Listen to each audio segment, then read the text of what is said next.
They expected collapse, expected noise, expected rage they could use against you.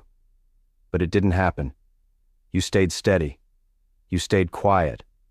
And they never planned for that. They built systems to react to explosions, to panic, to protests they could frame in silence. But quiet endurance? They had no defense for that. Because persistence isn't easy to spin. You didn't fight their way. You didn't shout their slogans. You stayed focused. And the longer you stood, the more obvious their weakness became. They needed you loud, not strong. They weaponized noise. They prepared for chaos. But they never prepared for patience. Because patience is harder to break. Harder to paint as dangerous. Quiet courage doesn't win headlines. It doesn't trend. It doesn't burn fast and die. It stays. It outlasts. It wears the machine down from the inside out. They don't fear volume. They control that. They fear endurance. Because endurance can't be silenced. It survives all their storms. You were never losing. You were outlasting. Quiet courage changes everything. Because it reminds them the fire they thought was out was just burning too deep for them to see.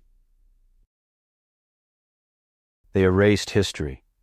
They rewrote meanings. They flooded the ground with noise. And they told you to forget, to move on, to stop asking, to stop noticing, to stop remembering who you were. But something in you resisted. Something small. Something stubborn.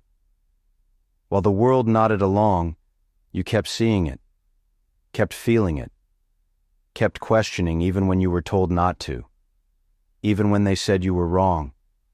You noticed the shifts, the contradictions, the quiet edits made louder by their denial. And every time they told you this is normal, you felt that instinct inside you tighten, telling you it wasn't. It never was. That instinct didn't vanish. It didn't need permission. It didn't need a stage.